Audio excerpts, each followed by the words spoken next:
Bienvenue sur notre chaîne. Une jeune femme rentrait chez elle après une soirée entre amis, mais elle n'a jamais pu rentrer.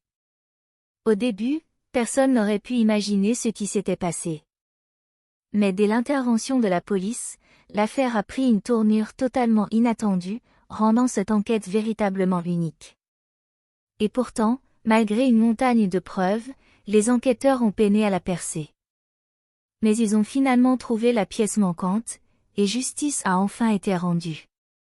Jessica Lynn Kaler est née le 8 mai 1982 à Austin, au Texas. Elle y a vécu avec ses parents et ses deux frères jusqu'à ce que la famille déménage dans une petite ville appelée Pflugerville. Jessica était chaleureuse, amicale et facile à vivre. Se faire des amis lui était naturel. Mais elle n'était pas seulement sociable. Elle était aussi incroyablement motivée. Même au lycée, elle avait un objectif clair. Elle voulait devenir enseignante. Pour réaliser ce rêve, elle s'est inscrite à l'Université d'État du Texas, où elle a obtenu une licence en sciences. Mais elle ne s'est pas arrêtée là. Jessica a décidé de poursuivre ses études et de préparer un master. Parallèlement, elle a trouvé un emploi d'assistante d'enseignement dans une école primaire. De plus, elle travaillait à temps partiel dans une épicerie. Avec ses prêts étudiants à rembourser et les factures qui s'accumulaient, elle n'avait d'autre choix que de jongler avec plusieurs emplois. Malgré son emploi du temps chargé, elle n'a jamais perdu son optimisme. Jessica était convaincue que tous ses efforts finiraient par payer et elle était déterminée à y parvenir. En septembre 2009, à 27 ans, Jessica jonglait encore entre ses études et ses deux emplois.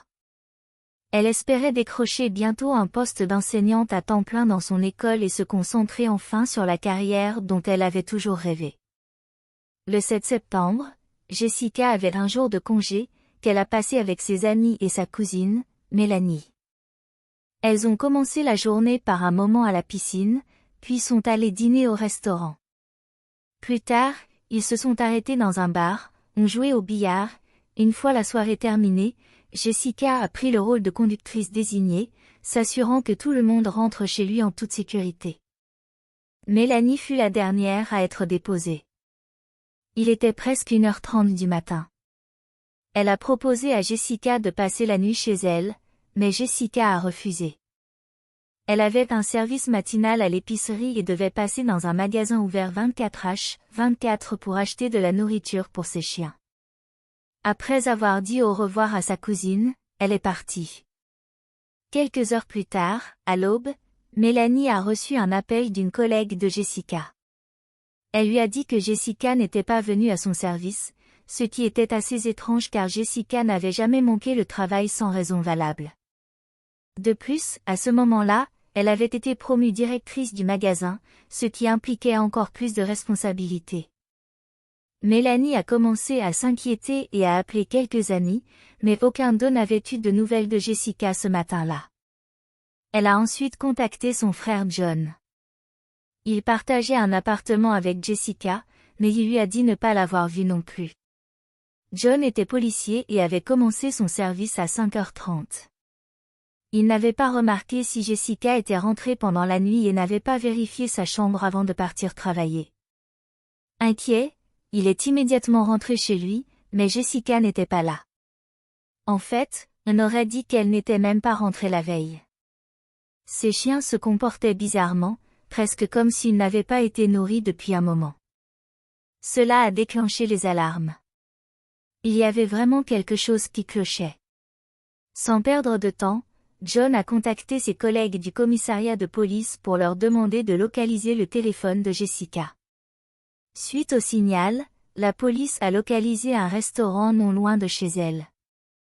Mélanie et son petit ami se sont précipités sur les lieux et n'ont pas mis longtemps à repérer la voiture de Jessica sur le parking.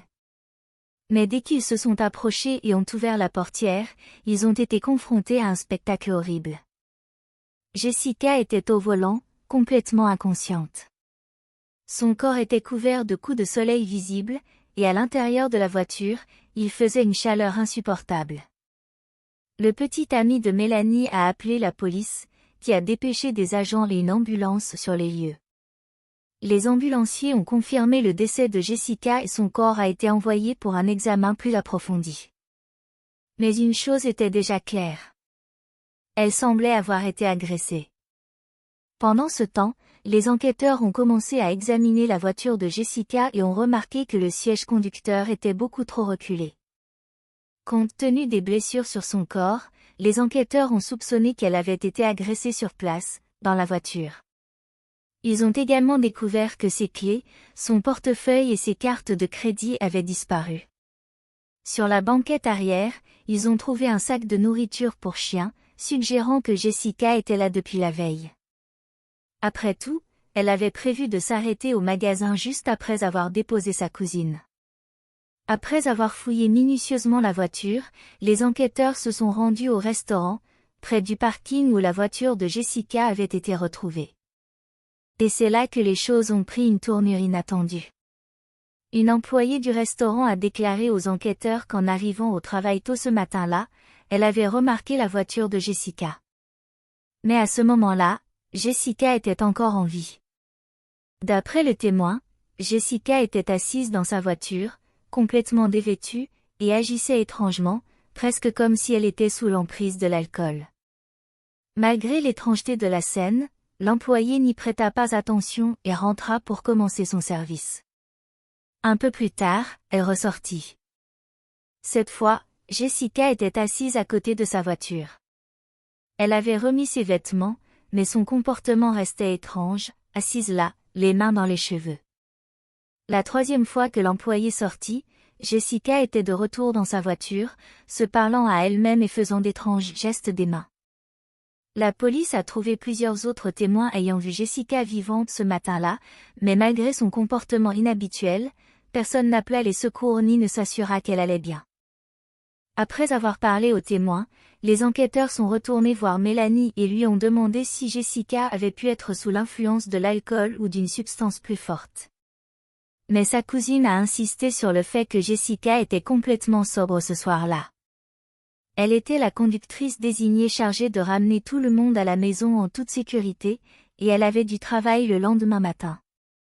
Quant à la drogue, Mélanie a insisté sur le fait que Jessica n'y avait jamais touché de sa vie.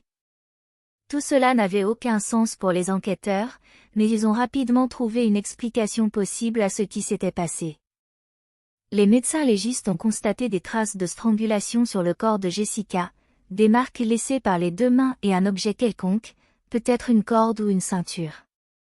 Elle était également couverte d'ecchymoses et d'égratignures, et elle avait été violemment agressée. Selon les experts, le traumatisme qu'elle a subi pourrait avoir causé une lésion cérébrale, aggravée par le fait qu'elle avait passé des heures assise dans une voiture surchauffée sous un soleil de plomb. Cela pourrait expliquer son comportement étrange, pourquoi elle semblait désorientée et n'a jamais appelé à l'aide.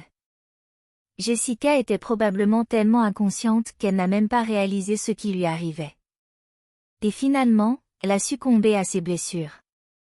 Les rapports toxicologiques ont confirmé les dires de sa cousine. Elle ne contenait ni alcool ni drogue. Si un seul témoin avait appelé les secours, les médecins auraient peut-être pu sauver Jessica. Mais il était trop tard et les enquêteurs devaient déterminer qui était responsable de sa mort. Ils se sont concentrés sur les images de vidéosurveillance, mais il n'y avait aucune caméra à proximité du parking où Jessica avait été retrouvée. Ils ont néanmoins compris une chose. Si elle avait acheté de la nourriture pour chien au milieu de la nuit, elle s'était probablement arrêtée au Walmart ouvert 24h24, juste en face. Les enquêteurs ont obtenu les images de sécurité du magasin, et elle était là, Jessica se garant sur le parking et entrant. Elle était seule et semblait en parfaite santé. Il n'y avait aucun signe d'anomalie. Elle se dirigea directement vers le rayon des aliments pour animaux, prit un grand sac et se dirigea vers la caisse. Tout semblait normal, mais alors qu'elle sortait du magasin, les enquêteurs remarquèrent quelque chose d'intéressant. Quelques secondes plus tard, un homme la suivit à l'extérieur. En visionnant d'autres images, les enquêteurs constatèrent que l'homme était arrivé chez Walmart quelques minutes avant Jessica. Il se gara au fond du parking et entra, mais au lieu d'entrer dans le magasin, il se dirigea directement vers les toilettes avant de ressortir. En vérifiant la caméra de l'entrée, les enquêteurs le virent marcher juste derrière Jessica, et il était clairement pressé. Mais ils tombèrent sur un problème. La voiture de Jessica était garée juste derrière un grand arbre, bloquant complètement la vue des caméras. Les images suffisaient néanmoins à suivre les mouvements de l'homme. Il se dirigea vers la voiture de Jessica, disparut derrière l'arbre et ne ressortit jamais. 2 minutes plus tard, la voiture de Jessica quitta le parking. Une autre caméra a filmé Jessica arrivant sur le parking du restaurant où elle serait retrouvée le lendemain matin. Peu après, quelqu'un est sorti de la voiture de Jessica. Cet individu a traversé le parking, se dirigeant directement vers le parking de Walmart, où il est monté dans le même véhicule que l'homme suspect. À ce stade, les enquêteurs étaient presque certains que cet individu était directement impliqué dans le meurtre de Jessica. Mais il y avait un problème. Les images de surveillance étaient trop mauvaises pour l'identifier clairement, lui et son véhicule. Pourtant, les enquêteurs n'étaient pas à court d'options. Les cartes de crédit de Jessica ayant disparu, ils ont vérifié ses comptes pour détecter toute activité récente. Et c'est là qu'ils ont trouvé une piste. L'une de ces cartes avait été utilisée à une station-service environ 20 minutes après que sa voiture ait été laissée sur le parking du restaurant. Les enquêteurs ont visionné les images de surveillance de la station-service et ont immédiatement repéré le pick-up rouge que conduisait leur suspect. Et lorsqu'ils ont vérifié la caméra près de la caisse, leurs soupçons ont été confirmés. Il s'agissait du même homme. Ils avaient désormais la preuve que cet individu possédait la carte de crédit de Jessica, ce qui ne faisait qu'accentuer sa culpabilité. Ils ont diffusé aux médias des images du suspect dans son véhicule, demandant au public toute information sur cet homme. Pendant ce temps, les enquêteurs continuaient de chercher d'autres preuves, mais ne trouvaient aucune autre piste. Les jours passèrent sans aucune avancée majeure jusqu'à ce qu'ils reçoivent un appel d'une femme nommée Leslie. Elle leur expliqua que l'homme sur les images ressemblait beaucoup à Crispin Harmel, le meilleur ami de son fiancé, âgé de 29 ans. Mais ce n'était pas tout. D'après Leslie, Crispin devait passer ce soir-là pour rembourser sa dette, mais il ne s'est jamais présenté. Plus tard, lorsqu'elle a vu le reportage sur le meurtre de Jessica, elle l'a immédiatement reconnu sur les images de surveillance. Elle n'arrivait pas à croire qu'il puisse être impliqué dans quelque chose d'aussi horrible, mais elle savait que la meilleure chose à faire était d'appeler la police. Les enquêteurs ont commencé à enquêter sur les antécédents de Crispin et ont rapidement découvert un détail intéressant. Quelques semaines avant le meurtre de Jessica, un agent de patrouille l'avait interpellé pour conduite avec un permis expiré. Lorsque les enquêteurs ont examiné les images de la caméra piéton, ils ont confirmé que Crispin ressemblait beaucoup à leur suspect. Plus révélateur encore, il portait exactement la même casquette de baseball que l'homme sur les images de surveillance.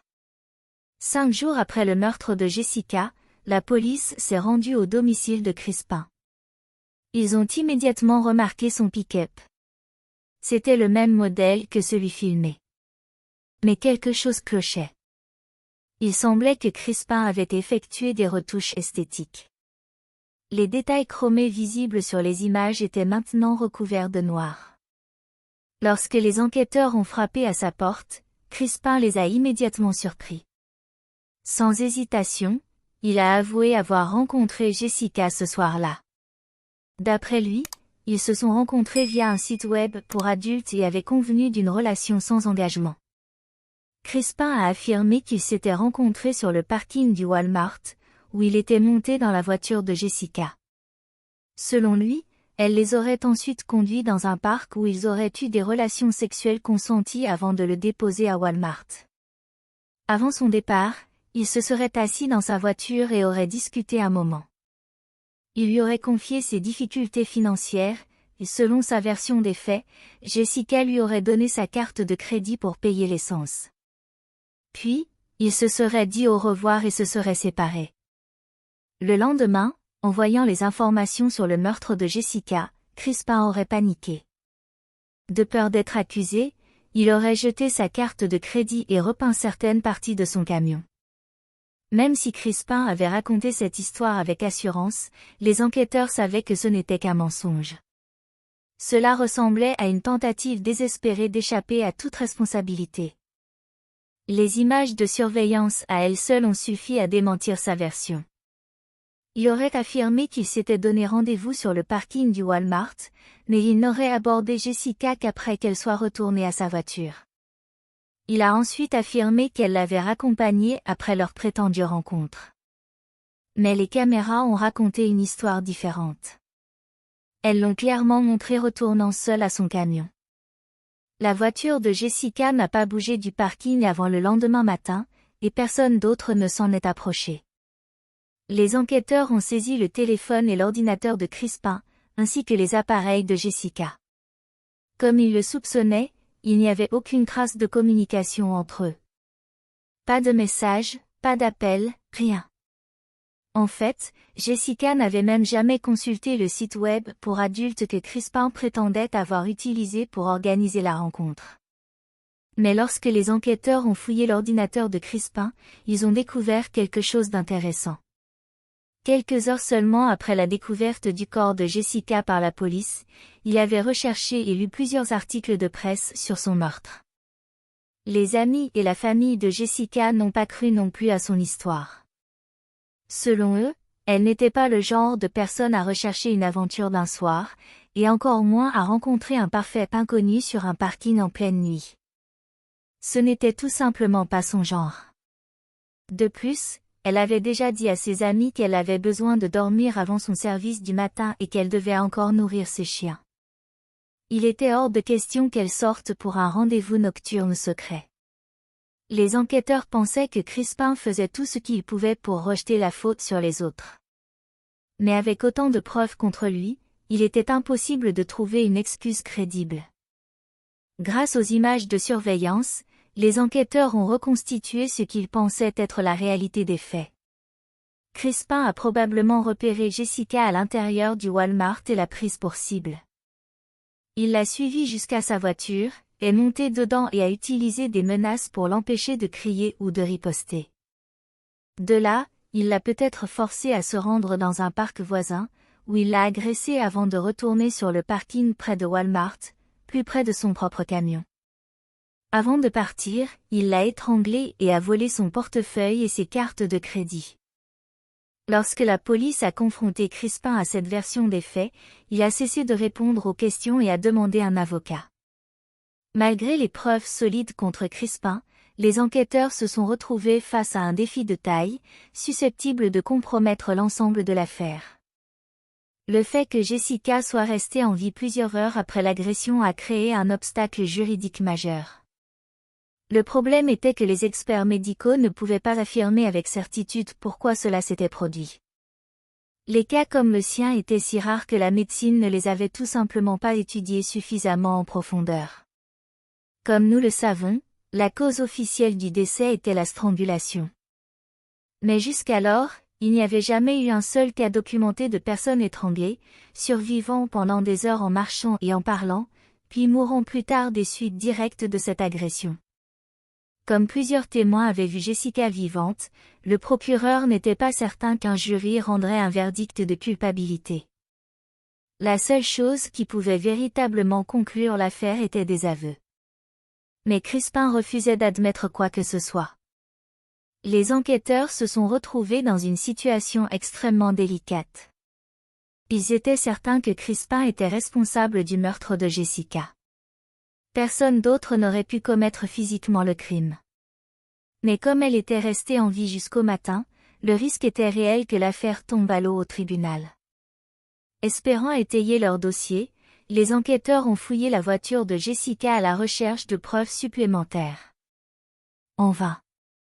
Il n'y avait ni empreinte digitale, ni ADN, rien qui puisse relier directement Crispin à la scène de crime. Les procureurs ont néanmoins trouvé une solution temporaire. Ils l'ont inculpé de falsification de preuves dans le cadre de l'affaire Jessica. Comme nous le savons, Crispin avait avoué avoir jeté sa carte de crédit et repeint son camion. Il s'agissait clairement de tentatives de dissimulation. Comme ils disposaient de ses propres déclarations comme preuve, ils avaient au moins de quoi le tenir responsable de certains crimes tout en continuant à monter un dossier plus solide. En mai 2010, Crispin a plaidé coupable et a été condamné à 10 ans de prison pour falsification de preuves. Mais les enquêteurs n'avaient aucune intention d'abandonner. Ils étaient déterminés à obtenir justice pour Jessica. Et pour cela, ils avaient besoin de preuves scientifiques solides reliant directement Crispin à son meurtre. Pendant des années, ils ont cherché sans succès. Mais en 2013, ils sont tombés sur un article scientifique qui a tout changé. Cet article décrivait des cas où la strangulation n'entraînait pas immédiatement la mort, comme c'était généralement le cas. Au lieu de cela, elle a déclenché ce qu'on appelle le syndrome de mort différée. Une affection où les victimes subissent des lésions cérébrales entraînant confusion, désorientation et incapacité à demander de l'aide. Tout dans l'article correspondait parfaitement au comportement de Jessica après l'agression.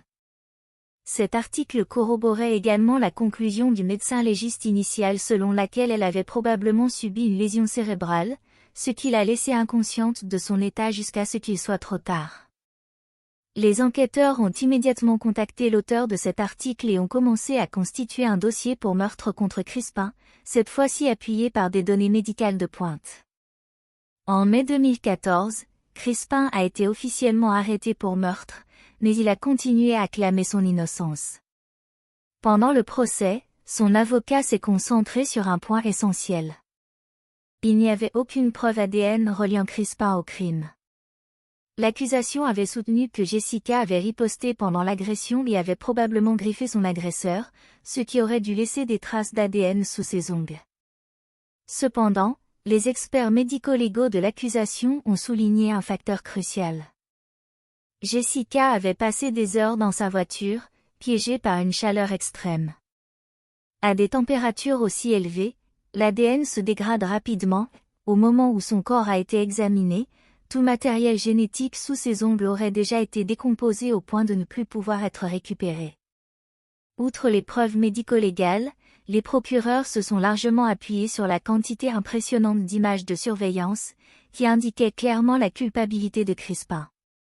Mais un événement inattendu s'est produit. L'avocat de Crispin a mis en doute l'exactitude des horodatages vidéo utilisés par l'accusation. Voyez-vous, lorsque les enquêteurs ont obtenu les images directement des caméras de sécurité, elles ne comportaient aucun horodatage. La chronologie exacte des événements étant cruciale pour l'affaire, les procureurs ont utilisé un logiciel spécialisé pour les ajouter ultérieurement. Et ce seul détail a permis à la défense de mettre en doute les preuves. L'avocat de Crispin a plaidé qu'il s'agissait d'une violation grave, car il n'avait jamais reçu de copie des images de surveillance avec les horodatages ajoutés. Finalement, le juge a donné raison à la défense et a été contraint de déclarer un procès nul. Du jour au lendemain, Crispin a une fois de plus échappé à la condamnation, grâce à un vice de procédure. Cependant, il est resté en prison, continuant de purger sa peine de 10 ans pour falsification de preuves. Entre-temps, les procureurs ont immédiatement commencé à préparer un nouveau procès. Au cours des années suivantes, l'équipe juridique de Crispin a lutté avec acharnement pour empêcher un nouveau procès, arguant qu'un nouveau procès violerait ses droits. Mais finalement, une juridiction supérieure a donné raison à l'accusation, ouvrant la voie à une justice enfin rendue. Le nouveau procès a commencé en 2018, et cette fois, l'accusation a veillé à couvrir tous les détails, ne laissant aucune place à la défense pour exploiter les vices de procédure. Finalement, ils ont réussi à convaincre le jury de la culpabilité de Crispin. Et il a finalement été reconnu coupable de meurtre. Il a été condamné à la prison à vie sans possibilité de libération conditionnelle.